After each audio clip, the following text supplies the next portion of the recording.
हिंदुस्तान में ये अकीदा सदियों से चला आ रहा है कि ईश्वर बाद इंसानों की शक्ल में ज़हूर लेता है।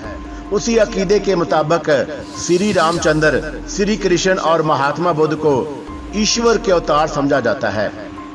हिंदुस्तान में मजहबी पेशवाओं को ईश्वर के अवतार समझकर उनकी मूर्तियों को भगवान के रूप में पूजा भी गया।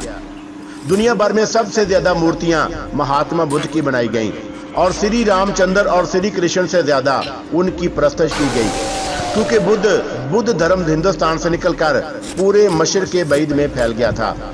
महात्मा बुद्ध देवताओं के कायल न थे, खुदा को एक मानते और निजात आखिरवी पर यकीन रखते थे। उन्होंने अपने मानने वालों को वसीयत की थी कि मरने के बाद उनके राख की पूजा ना की जाए, मगर यह हकीकत बड़ी दिलचस्प है कि दुनिया में सबसे ज्यादा पूजा उन्हीं की होती है।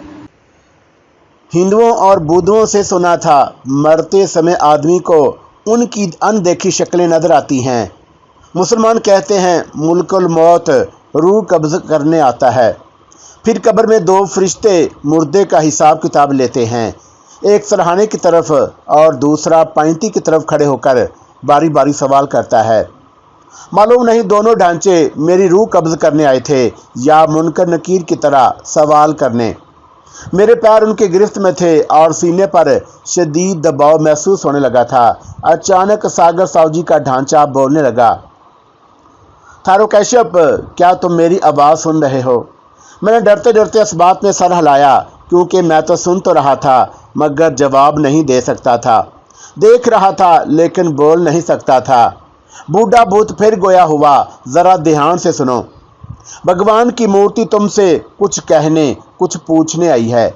उस पर मैंने अपनी तारा सी आंखें माथे की सीध में ऊपर उठाई और अपने चेहरे पर मूर्ति का झुका हुआ सर देखा। उसकी पीतल की बेजान आंखें देखीं, जर्द धात का सपाट चेहरा देखा। फिर पीतल के होंठ हिलते हरकत करते देखे और मूर्ति को बोलते देखा। उसका कलाम अपने कानों से सुना और ये थे उसके अल्फाज, ये था उसका कलाम। थारो कैशप, तू हैरान होगा कि धात की एक मूर्ति तुझसे हम कलाम है, क्योंकि तेरा ज्ञान कहता है कि बेजान पत्थर नहीं बोलते, आदमी का मन बोलता है। बद्री शाखा से यही कहा था ना तूने? मैंने एक बार फिर सर को इस बात में जुम्बश दी, क्योंकि मेरे हलक से आवाज़ तो निकल ही नहीं रही थी। यक लख्त मूर्ति का स्याह चेहरा क्रोध और गुस्से के जज्बात का अजहार करने लगा और मैं उसके चेहरे पर जिंदा आदमी की तरह तासरात को रंग बदलते देखकर कुछ और हरासा हो गया और मूर्ति बोली, तेरा ज्ञान गलत है मूर्ख। पत्थर की तरह धात भी बेजान है और तेरे नज़दीक मैं बेजान धात की एक मूर्ति हूँ, मगर तू अपनी आंखों से देख रहा है, अपने कानों से सुन रहा है कि मैं बोल रही हूँ और तुझे यह बताने आई कि तुम लोगों को गलत ज्ञान देता है। अपने कान खोल कर सुन ले उस लाजवाब ताकत के हुक्म से जिसे लोग ईश्वर, भगवान और खुदा मानते हैं। दरख्त भी सुनते और बोलते हैं, क्योंकि लिखा है कि चांद सूरज की मंजिलें मुकर्रर हैं और सितारे और दरख्त उसके आगे झुक जाते और डंडोत बजा लाते हैं। और आकाश और धरती पर जो कुछ है, खवा वो धात है या पत्थर, ईश्वर की भक्ति या हमद में मगन है। ये हैरत अंगेज कलाम सुनकर मैं दंग रह गया कि दरख्त सुनते और पत्थर झुकते और सजदा बजा लाते हैं। सितारों से मूर्ति का इशारा पत्थर की तरफ था, क्योंकि जो सितारे हमें खला में घूमते और गर्दिश करते नजर आते हैं दरअसल मादे के मुरक्कब हैं, जिनमें पत्थर और धात और दीगर अज्जा शामिल है। मैं फरते हैरत से चिल्लाया, कहाँ लिखा है ये सब कुछ?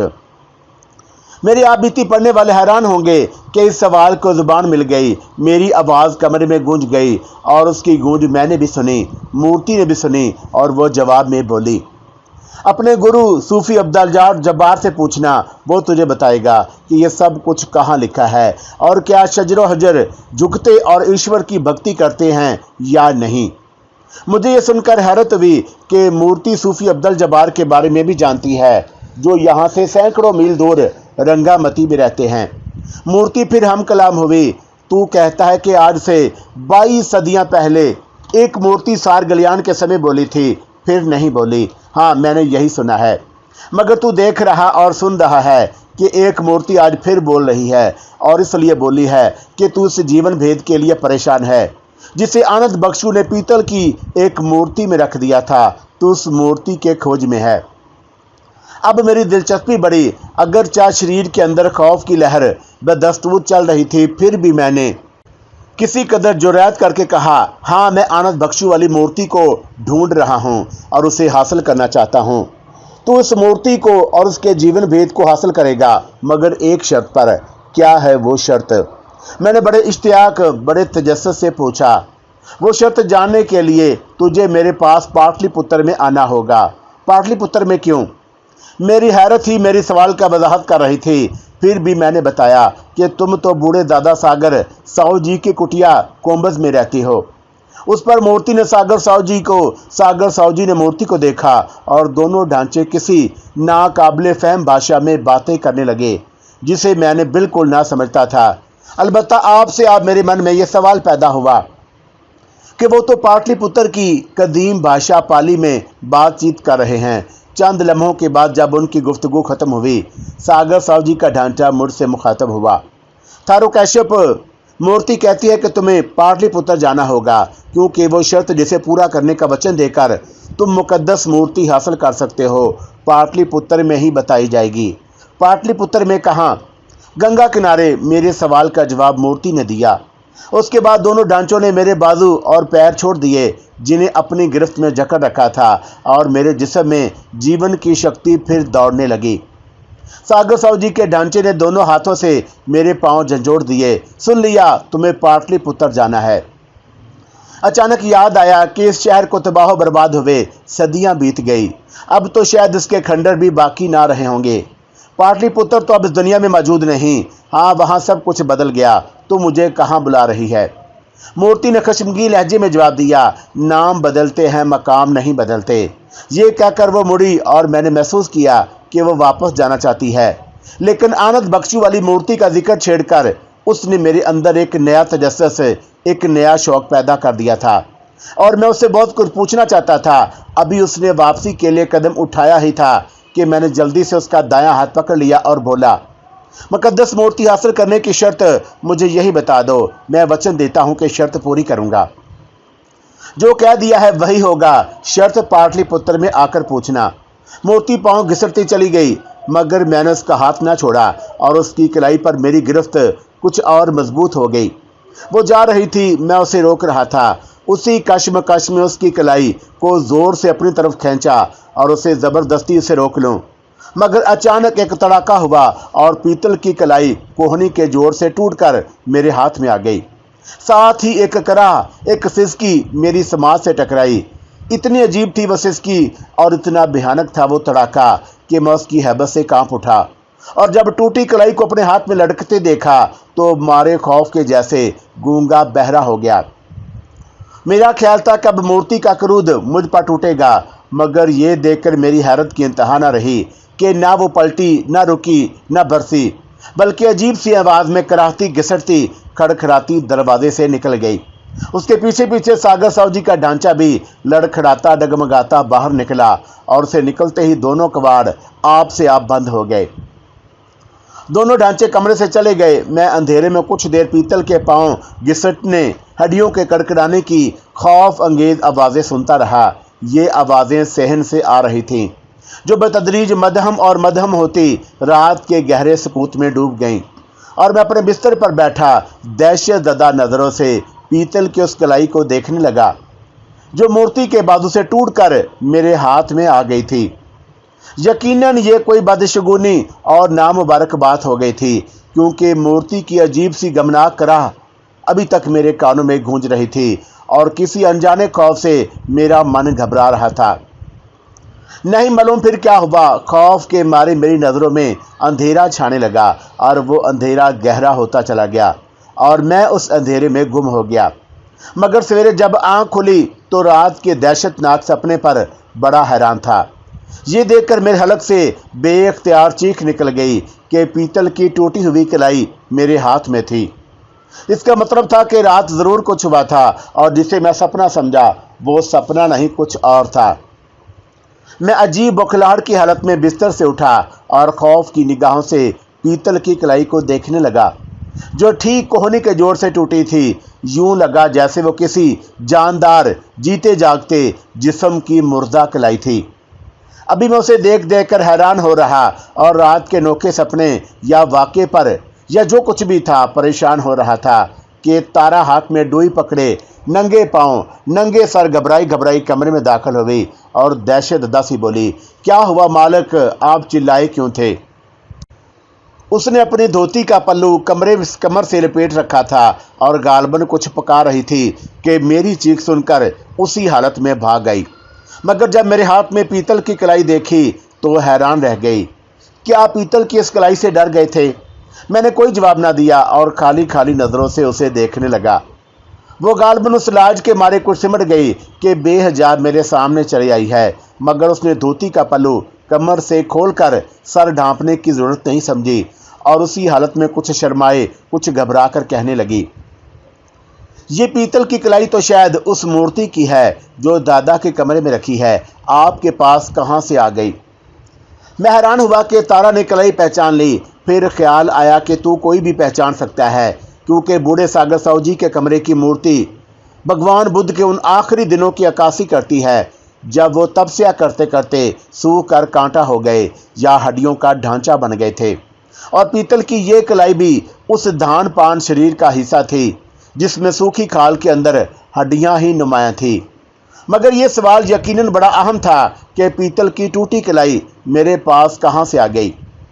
अब या तो मैं अपना सपना सुनाकर तारा को मजीद हैरान कर देता या उसे एतमाद में लेकर मामले पर पर्दा डालने की कोशिश करता। मैंने दूसरी सूरत बेहतर समझी और कहा, तारा, मूर्ति की यह कलाई मेरे पास कैसे आ गई? सुनोगी तो दंग रह जाओगी, मगर मैं चाहता हूं कि तुम किसी से भी इसका जिक्र ना करो। आप कहते हैं तो नहीं करूंगी सरकार, यूं समझो कि तुमने यह कलाई देखी ही नहीं। उसने कुछ सोचकर कुछ मुस्कुराकर मुंह एक तरफ फेर लिया और धीरे से बोली, बस मैंने ये कलाई नहीं देखी। तारा के इस तावन से मुझे इत्मीनान हुआ।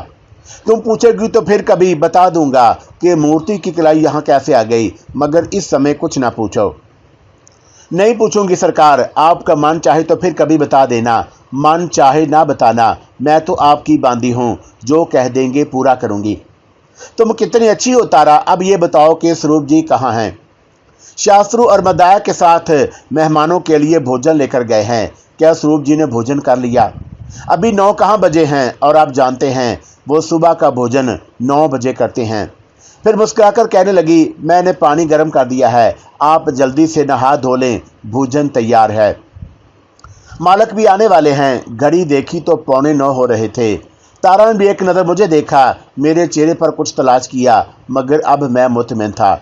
वो ये जाने बगैर कि मूर्ति की कलाई मेरे पास कैसे आ गई, अपनी आंखों में हिजाब का पर्दा लिए रसोई घर की तरफ लौट गई।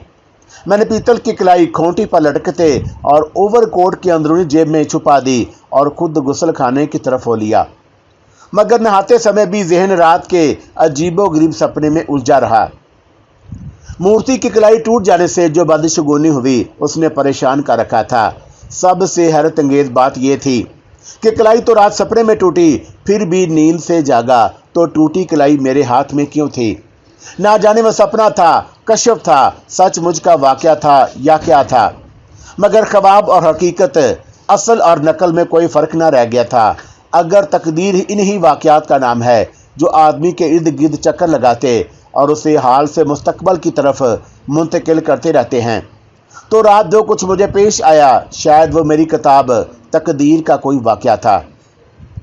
नदी और तूफानी समुद्र के जवार की तरह चढ़ता उभरता, जो दिन की रोशनी में धुंध की मानद उड़ता और भाटे की तरह उतरता मालूम होता था। ना जाने तकदीर मुझे किधर मुंतकिल करने, किस तरफ धकेलने वाली थी। नहा धोकर फौरन खाने के कमरे में पहुंच गया। स्वरूप जी अभी आकर बैठे ही थे और शास्त्रों नाश्ता लगा रहा था कि मैंने प्रणाम किया और उसके सामने कुर्सी पर बैठते हुए पूछा, आपकी तबीयत कैसी है पिताजी? दरअसल उन्होंने जो बीमारी भोगी और अंतकाल की जिस हालत से लौटे थे, उसके बाद उन्हें आराम की ज़रूरत थी, मगर वाक़यात ने कुछ ऐसी सूरत इख्तियार कर ली कि वो रात भी 12-1 बजे तक जागते रहे और सुबह भी जल्द बेदार हो गए थे। इसलिए चेहरे पर दर्दी की झलक थी, लेकिन मेरे हाल पूछने और पिताजी कहकर खिताब करने से चेहरे की रंगत याक-लख्त बदल गई और गुलाब की तरह खिलकर बोले, मैं बिल्कुल ठीक हूँ कैशव बेटे, मेहमानों को नाश्ता करा दिया है। तारा ने बताया था मुझे कि मेहमानों के लिए नाश्ता चला गया, मगर आपने तकलीफ़ क्यों की? मुझे जगा दिया होता। विशाल राय और काया पैंथा की सेवा मुझी को करनी है ताकि मेरी तरफ से उनका मन साफ हो जाए। नाश्ता शुरू हुआ तो मेरे जहन फिर रात के सपने में भटकने लगा और अब की एक बात मेरी तवज्जो का मरकज़ बन गई। दोनों डांचों ने रात किसी ऐसी भाषा में गुफ्तगू की जो अब कहीं बोली ना जाती थी और मैंने सोचा था कि शायद वो पाटलिपुत्र की कदीम जुबान पाली होगी। नाश्ता करते करते जहन में ये सवाल बार बार उभरने लगा कि क्या बूढ़ा सागर साहू जी पाली भाषा पढ़ सकता है, बोल सकता है?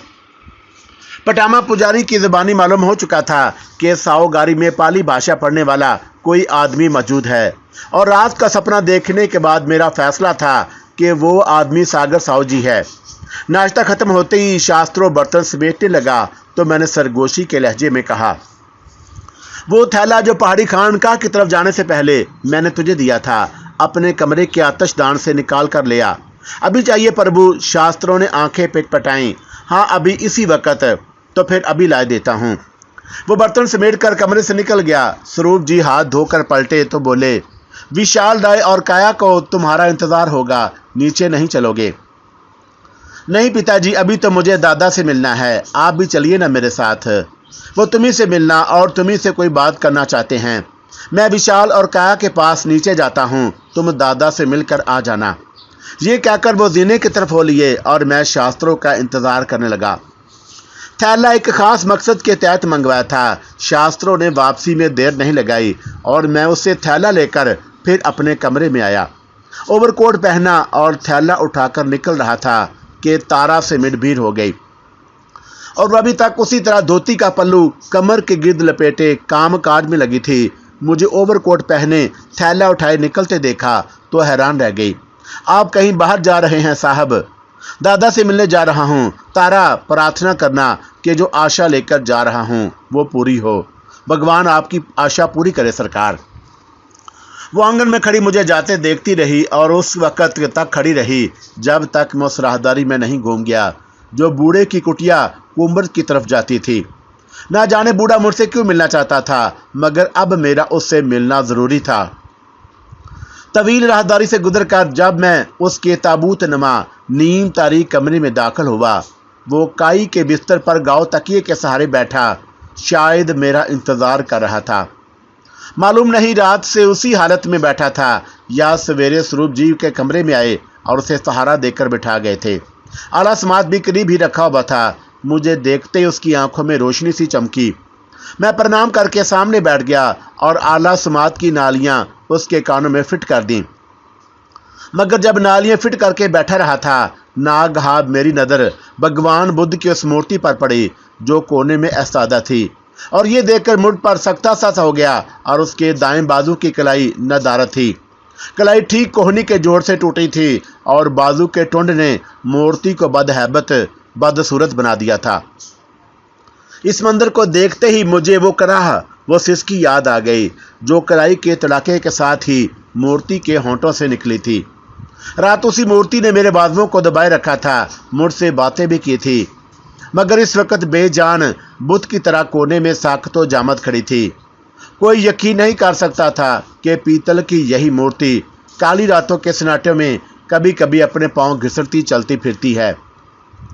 मुझे मूर्ति की तरफ घूरते देखकर बुढ़ा सागर साहू जी फफ फफ सस सस की आवाज़ में बोलने लगा। रात को ये आदमी मूर्ति की कलाई तोड़ कर ले गया और मैंने स्वरूप जी से कहा है कि वो उस आदमी का पता करे। मैं बड़े बूढ़े की बात सुनकर दंग रह गया। दादा, तुम रात को कहाँ थे? सागर साहू जी ने हैरत की नज़रों से मुझे देखा, फिर जवाब दिया, मैं मंदिर से लौट कर आया तो फिर मैं नहीं गया, रात भर यहीं रहा हूँ। फिर तुम्हारी मौजूदगी में कौन आया था? कोई नहीं, मगर मूर्ति की एक कलाई नहीं है। हो सकता है कि रात मूर्ति खुद कहीं चली गई हो। बुढ़े ने यूँ देखा जैसे मेरी दिमागी सेहत पर शुबा कर रहा हो। मूर्ति आपसे आप कहाँ जाएगी? मगर मैंने इसी मूर्ति को चलते फिरते देखा है। बुढ़े को मेरी बात पर यकीन ना आया। और तुमने मूर्ति को चलते फिरते देखा है? एक बार नहीं कई बार देखा है। मूर्ति रातों को कभी कभी मेरे पास आया करती है। कोई सपना देखा होगा तुमने?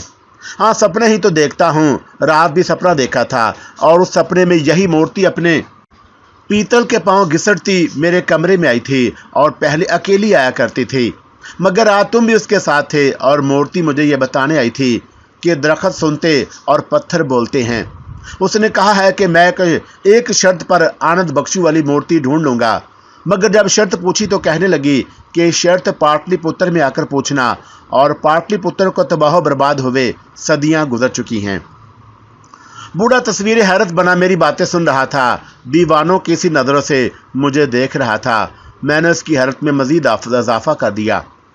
रात जब मूर्ति मेरे कमरे से निकलने लगी तो मैंने उसका हाथ पकड़ लिया और इसरार किया कि शर्त मुझे यहीं बताई जाए, मगर यह रुकी नहीं, चल पड़ी और मैंने हाथ खींचकर रोकने की कोशिश की तो एक तड़ाका हुआ और मूर्ति की कलाई कहनी के जोर से टूटकर मेरे हाथ में आ गई, मगर ये तब भी नहीं रुकी और कराहती पांव घिसटती कमरे से निकल गई। तुम भी उसके पीछे पीछे चले गए और मैं उसकी टूटी कलाई हाथ में लिए हैरान होता रहा कि यह क्या हो गया। सवेरे जब आंख खुली तो पीतल की टूटी कलाई मेरे हाथ में थी। मैंने कोट की जेब से पीतल की कलाई निकालकर उसके सामने रख दी। ये देखो, और अब बोलो, ये सपना है या कुछ और? बूढ़े की ये हालत के तो लहू ना था और बदन में लहू तो खैर उसके शरीर में पहले ही ना होने के बराबर था, मगर मेरी कहानी सुनकर, मूर्ति की कलाई देखकर उस पर बौखलाहट और दहशत का ऐसा दौरा पड़ा कि मैं अल्फाज में उससे सही कैफियत बयान ही नहीं कर सकता। उसका सखवानी शरीर यूं कांपा जैसे भूचाल आ गया हो। घंटे बजने लगे, होंठ लरजते कपकपाते रहे, मगर कुछ बोला नहीं। लगता था कि फरते हैरत से गोयाई जवाब दे गई और मैंने एक और इंकशाफ कर दिया। दादा, रात तुम मूर्ति के साथ किसी पुरानी भाषा में बात कर रहे थे, शायद वो पाली भाषा थी। क्या तुम पाली भाषा जानते हो? उस पर हैरत का एक और दौरा पड़ा और थरथराती आवाज में बोला, थोड़ी बहुत जानता हूँ। जो बातें तुमने सुनी हैं और उनसे क्या अंदाजा लगाते हो? क्या रात मैंने सपना ही देखा था या वो सारी बातें सचमुच उसी तरह पेश आई थीं जिस तरह मैंने बयान की हैं? ये सुनते ही बुढ़े ने दोनों हाथ फर्श पर टेक कर मेरे चरणों में सर रख दिया। मुझे यूं लगा कि 100 परिवार की कई नस्लों ने मुझे सजदा किया है। परेशान होकर मैंने उसे कंधों से पकड़कर ऊपर उठाया। ये तुमने क्या किया दादा? क्या कोई बड़ा किसी छोटे के आगे शीश झुकाता है, उसके चरणों में सर रखता है? तुम उम्र में मुझसे कई नस्लें छोटे हो, मगर ज्ञान और भक्ति में कई दर्जे बड़े हो। कल तुमने स्वरूप के छोटे प्राण लौटाए तो तुम्हें एक यज्ञ का ऋषि माना। आज तुम्हारा एक नया रूप देखा है और तुम्हें भगवान का रूप मानता हूँ। मूर्ति तुम्हारे सपने में आ सकती है, मगर उसकी कलाई का टूट लौट कर तुम्हारे हाथ में आ जाना सपना नहीं हो सकता। ऐसी बातें भगवान के अवतार ही देखते हैं। दादा, मुझे आदमी ही रहने दो, भगवान क्यों बनाते हो? बूढ़ा कहने लगा कि तुम्हें देखते ही मैंने अपनी सुंदर पोती, जो किसी देवता की नारी बनने के लायक थी, तुम्हारे साथ इसलिए ब्याह दी थी कि तुम मुझे देवता ही नजर आए। ऐसी सुंदर लड़की पर जैसी सुंदरमती है, सिर्फ तुम जैसे देवता का अधिकार था। आज मुझे खुशी हो रही है कि मैंने तुम्हारे बारे में जो कुछ सोचा वो बिल्कुल ठीक था, बल्कि तुम मेरी सोच से भी ऊंचे हो, बड़े हो। मैं जिक्र का छुटकारा हासिल करने के लिए उसे एक नए मोड़ पर ले आया। एक बात पूछना चाहता हूँ दादा, बताओगे? क्यों नहीं बताऊंगा, पूछो, क्या पूछते हो? पुरोहित गंजाल कहता है कि जब काया पैंथा ने सार गिलियान की डिबिया देने से इनकार कर दिया, तब उसे तुम्हारी आज्ञा पर बंदी बनाकर पहाड़ी खानकाह की कोठरी में फेंक दिया गया। क्या ये सच है? बूढ़ा इस सवाल पर कहीं गुम हो गया। वो ये खबर तो जरूर सुन चुका था कि गंजाल कहीं भाग गया या छुप गया है, लेकिन शायद स्वरूप जी ने अभी तक ये नहीं बताया था कि गंजाल ने उसी को रूपतारा के कत्ल और काया पैंथा की कैद का दोषी ठहराया था। कुछ देर चुप रहने और सोचने के बाद उसने एतराफ़ किया, हाँ ये सच है। मगर तुमने ये अत्याचार क्यों किया? कई जीवन बचाने के लिए। बूढ़े के जवाब ने मुझे हैरान कर दिया और वो अपनी मखसूस ज़बान मखसूस लहजे में कहने लगा, सार गिलियान ने उस डिबिया में जीवन का एक ऐसा भेद बंद कर दिया था जो अगर खुल जाए तो हज़ारों लोग पागल हो जाएं। इसलिए मैंने गंजाल को आज्ञा दी थी कि अगर काया और वो डिबिया नहीं देता तो कोई ऐसा चारा करो जिससे डिबिया किसी दूसरे के हाथ भी ना लगे। अगर डिबिया तुम्हें मिल जाती तो तुम क्या करते? मैं उसे आग में फेंक देता, ज़ाया कर देता। ये जवाब हैरान कर देने वाला था, मगर उसमें तो आनंद बख्शी वाली मूर्ति के जीवन की कुंजी बंद है। मैं उस जीवन भेद को जानता हूँ, साओ गारी का हर वारिस जानता है, क्योंकि साओ परिवार नस्ल दर नस्ल उसी जीवन भेद का अजाब भोग रहा है। इसलिए मैं नहीं चाहता कि कोई दूसरा परिवार उस अजाब में मुब्तला हो। साओ गारी के होने वाले वारिस तुम हो। जब तुम्हें अलहदगी में बुलाया है ताकि बता सकूं कि जब तक तुम आनंद बख्शू वाली मूर्ति ढूंढ नहीं लेते, या जब तक स्वरूप पर अंत आते अज्ञान से पहले तुम्हें 100 परिवार के भेद से आगाह नहीं कर देता, तुम्हारे लिए इस राज सरबस्ता का जानना अच्छा नहीं, जिसकी कुंजी सार गलियान ने अपनी डिबिया में बंद कर दी थी। दादा, तुम्हारी बातों से पता चलता है कि मूर्ति का जीवन भेद और 100 परिवार का राज सरबस्ता एक ही है। तुम ठीक समझे, और तुम कहते हो कि वह जीवन भेद एक कड़ा अजाब है और दुनिया के हर आदमी और हर परिवार को उस अजाब से बचना चाहिए। हाँ, मैं यही चाहता हूँ। ये कहते कहते बूढ़े की सफ़ेद पलकें भीग गईं और मैली आंखों से आंसुओं के 2 मोटे कतरे चेहरे की झुर्रियों भरी खनक खाल पर लड़क गए। वो भीगी भीगी भारी आवाज़ में कहने लगा, सिर्फ आनंद बख्शी वाली मूर्ति ही 100 परिवार को उस कड़े अजाब से निजात दिला सकती है। इसलिए मैंने तुमसे नाता जोड़ा और अपनी सुंदरमती तुम्हें भेंट कर दी। कैसे बेटे, अगर दक्ष की बेटियों की तरह 100 परिवार में कुछ और सुंदर लड़कियां होती तो मैं सब की सब तुम्हें भेंट कर देता, क्योंकि मेरा मन कहता है तुम ही वो देवता हो जो आनंद बख्शी वाली मूर्ति ढूंढोगे, 100 परिवार को उस अजाब से निजात दिलाओगे जिसे वो 3 सदियों से भोग रहा है। और उस भलाई का या दिया का सिला सुंदरता है, मगर मेरे पास तुम्हारे लिए एक और सिला भी है। शायद मेरे पढ़ने वाले ये समझ लें कि बूढ़ा सागर साहब जी मुझे सुंदरता का लोभ दे रहा था और उसी लोभ की खातिर उसने सुंदरमती मुझे भेंट कर दी थी।